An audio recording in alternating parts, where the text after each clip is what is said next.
بسم اللہ الرحمن الرحیم۔ آدم علیہ السلام کا پتلا جب زمین کی مرکب مٹی حضور خداوندی میں پیش کر دی گئی تو اس کی نسبت حکم الہی ہوا کہ اس مٹی کو حجاز عرب میں لے جا کر ڈال دو اور میری قدرت کاملہ کا تماشا دیکھو۔ چنانچہ ملک الموت نے وہ مٹی حجاز عرب میں ڈال دی، جس پر ایک سیاہ ابر کے ٹکڑے کو برسنے کا حکم ہوا۔ اب صورت حال یہ ہے کہ وہ اسرائیل علیہ السلام کی مٹھی، جس کے حجاز عرب میں تودے کے تودے لگے ہوئے ہیں، جس پر ایک گٹھا زور سے برس رہی ہے۔ چنانچہ لکھا ہے کہ پورے 40 سال اس مٹی پر مینا برسا۔ اس کے بعد ایک نورانی ابر کو حکم ہوا کہ جس نے صرف 1 گھنٹے تک اس مٹی کے ڈھیر پر مینا برسایا۔ یہاں جناب رسول کریم صلی اللہ علیہ وسلم فرماتے ہیں کہ اے میری امت، تمہیں معلوم ہے کہ وہ 40 سال کی بارش کیسی تھی؟ پھر جناب خود ہی ارشاد فرماتے ہیں کہ 40 برس آدم علیہ السلام کے پتلے پر غم کی گھٹا برسی اور 1 ساعت خوشی کا مینا برسا۔ جب اس مٹی کے ڈھیر پر 40 سال غم کا اور 1 ساعت خوشی کا مینا برس چکا تو اس کے بعد بحکم ایزدی 70,000 ملائکہ چشمہ رحیق اور سلسبیل سے پانی لائے اور اس مٹی پر ڈالا۔ پھر جب وہ مٹی اتنی عظیم بارش کے بعد اچھی طرح خمیر ہو گئی تو اب تمام فرشتے باوجب حکم ربی الگ ہو گئے، اور وہ مصور حقیقی جس کو بلا شرکت غیر تصویر بنانے کا حق حاصل ہے، اس نے اپنے دست قدرت سے اس پر ایک وہ پیاری تصویر کھینچی جس سے قدرت کا ایک پورا کمال ظاہر ہوا۔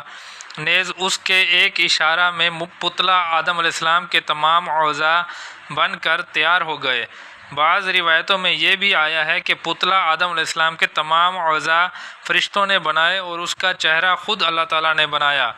جناب رسول اللہ صلی اللہ علیہ وسلم فرماتے ہیں کہ اے میری امت کے لوگوں، دیکھا نہ کبھی غصے میں آ کر کسی چھوٹے بڑے کے چہرے پر تماچا نہ مارنا کہ یہ چہرہ خود مولا کریم نے بنایا ہے۔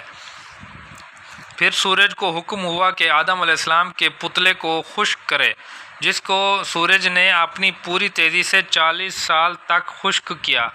نیز اس پتلے کے قد کی درازی پورے 60 گز اور عرض 7 گز کا واقعہ ہوا۔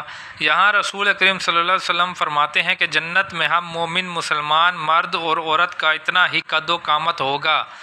غرض یہ کہ یہ پتلا آدم علیہ السلام کا مکہ اور طائف کے درمیان وادی نعمان یعنی عرفات کے میدان میں تیار کیا گیا۔ بڑی عجیب بات ہے کہ مٹی آسمان پر گئی اور پتلا عرفات میں بنا۔ غور کریں، پس جب یہ قالب بن کر تیار ہو گیا تو جوک فرشتے اسے آ کر دیکھتے اور نہایت تعجب کر کے کہتے کہ الہی، یہ کیا شے تو نے بنائی ہے کہ اس سے پہلے ہم نے آج تک ایسی تصویر نہیں دیکھی۔ الہی، کیسی پیاری تو نے یہ صورت بنائی ہے کہ جو دل میں کلیجے میں بٹھا لینے کے قابل ہے۔ ملائکہ کی جماعتیں آ رہی ہیں جو تعجب اور حیرت کی نظروں سے دیکھتی ہیں اور چلی جاتی ہیں۔ کتب تفاسیر میں مرقوم ہے کہ خداوند عالم نے حسن انسان کے 100 حصے کیے، جس میں سے 99 حصہ حضرت آدم علیہ السلام کو دیے اور 1 حصہ تمام اولاد آدم علیہ السلام کو۔ پھر فرشتے معلم الملکوت عزازیل کو اپنے ساتھ لائے اور دکھایا کہ دیکھو یہ کیا چیز اللہ پاک نے بنائی ہے۔ چنانچہ عزازیل نے آدم علیہ السلام کے پتلے کو بہت غور سے دیکھا۔ جب باہر سے اچھی طرح دیکھ چکا تو جسم کے اندر سما گیا اور تمام اندرونی حصہ کی اچھی طرح دیکھ بھال کی، اور پھر باہر آ کر دیگر ملائکہ سے کہتا ہے کہ گھبراؤ نہیں، میں نے خوب اسے دیکھا اور اس کی اصلیت کو سمجھ گیا۔ یہ اندر سے بالکل توختہ اور خالی ہے، جب تک کہ اس کے پاؤں نہ ہوں گے یہ کھڑا نہ ہو سکے گا۔ نیز اے ملائکہ، اگر یہ بغیر قدموں کے کھڑا ہو بھی گیا تو بہت جلد زمین پر گر جائے گا اور خدا کی عبادت میں کاہلی اور سستی کرے گا، اور اس کے جسم سے کوئی کام نہیں ہو سکے گا۔ مگر میں دیکھتا ہوں کہ اس کے سینے میں بائیں طرف ایک چھوٹا سا حجرہ دل ہے، جس کا راستہ کہیں سے نظر نہیں آتا اور وہ بالکل بند ہے، معلوم نہیں اس میں کیا پوشیدہ ہے۔ شاید لطیفہ ربانی کا یہی مقام ہے اور اسی کے سبب یہ پتلا مقرب خداوندی ہوگا۔ غرض کہ عزازیل آدم علیہ السلام کے پتلے پر کھڑا ہوا اپنی عقل آرائیاں کر رہا ہے، جیسا کہ فلسفی ہوا میں گھونسے مارتے ہیں جن کو ملائکہ سن رہے ہیں، اور آدم علیہ السلام کی طرف سے کسی قدر رشک کو اپنے دلوں میں جگہ دے رہے ہیں۔ آدم علیہ السلام کے پتلے کو دیکھ دیکھ کر فرشتے تعجب کرتے ہیں اور آپس میں کہتے ہیں کہ معلوم نہیں خداوند عالم یہ کیا چیز پیدا کرنا چاہتا ہے۔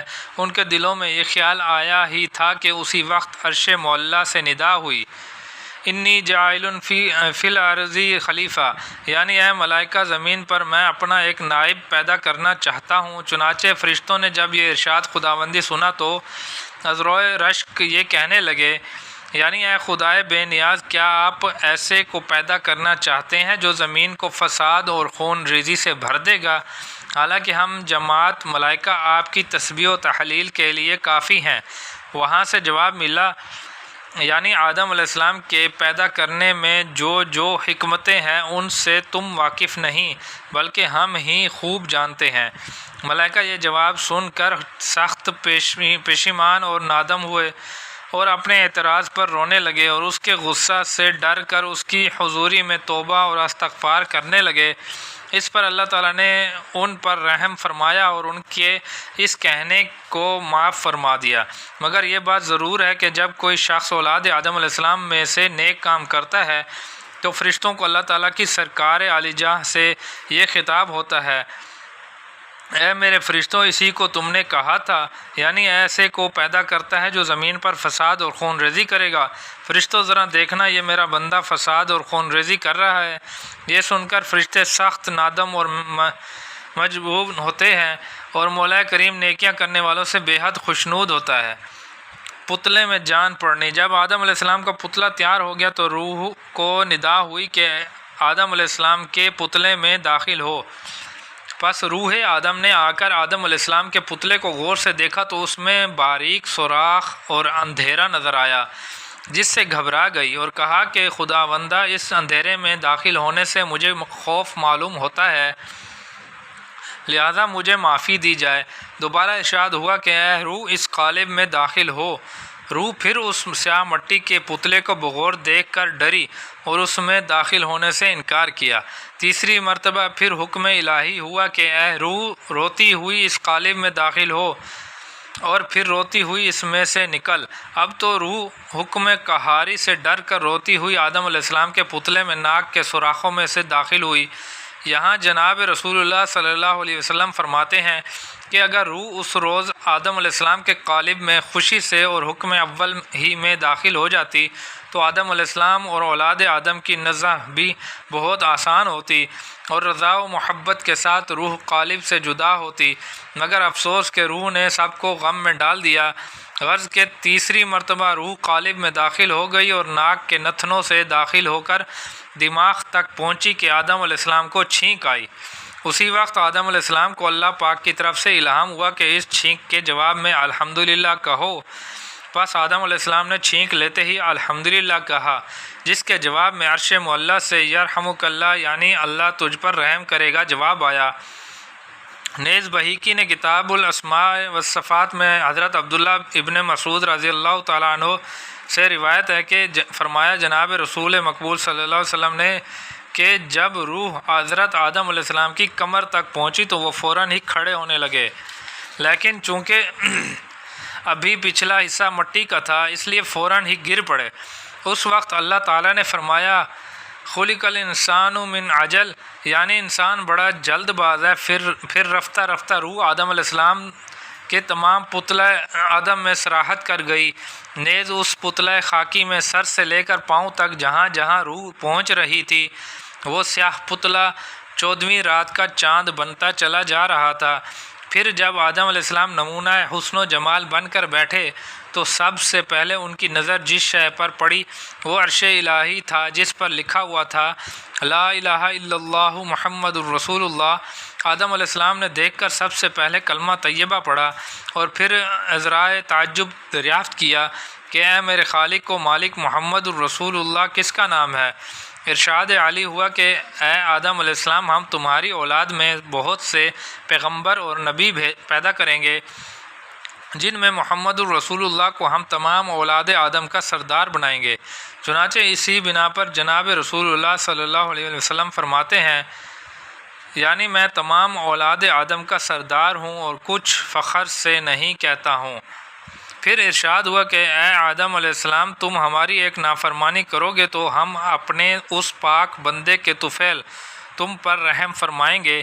یہ سن کر آدم علیہ السلام کے دل میں سخت اندیشہ اور رنج و ملال پیدا ہوا ہی تھا کہ اسی وقت حکم ایزدی جبرائیل علیہ السلام کے نام صادر ہوا کہ ہمارے بندے آدم علیہ السلام کے پاس جاؤ اور اس کا قلب چاک کر کے نصف اس کے دل سے نکال ڈالو، ورنہ اس غم میں وہ ہلاک ہو جائے گا۔ چنانچہ اسی وقت جبرائیل علیہ السلام آئے اور ٹھنڈے ہاتھوں حضرت آدم علیہ السلام کا سینہ چاک کیا اور آدھا کلیجہ یا اندیشہ نکال کر بہشت میں لے گئے اور وہاں کی زمین میں اسے دفن کر دیا، جس سے گیہوں کا درخت پیدا ہوا، اور انجام کار وہی گیہوں آدم علیہ السلام کی آزمائش کا باعث ہوا۔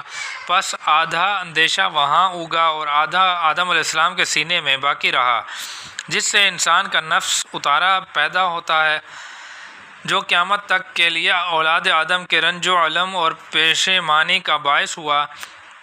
القصہ، جب آدم علیہ السلام کے قالب میں روح نے قرار پکڑا تو ساتھ ہی اس کے رب العزت کی جدائی میں گھبرانے لگی اور چاہا کہ قلب سے نکل کر اصلی آشیانہ کی طرف پرواز کر جائے کہ اسی وقت اللہ تعالیٰ نے روح آدم علیہ السلام کو ماں قالب کے اس طرح بہلانا شروع کیا جیسے بچوں کو بہلاتے ہیں، یعنی یہ کہ آسمانوں کی سیر کرائی، کہیں جنت میں داخل کر کے وہاں سے مسرور کیا، مزید برآں یہ کہ ہر وقت اپنا سلام و پیام فرما کر شاد کیا، یہاں تک کہ آدم علیہ السلام کو ساری جنت کا مالک یا بادشاہ بنا دیا گیا، اور آدم علیہ السلام جنت کے بادشاہ ہو کر اللہ تعالیٰ کے بے حد انعام و اکرام حاصل کرنے لگے۔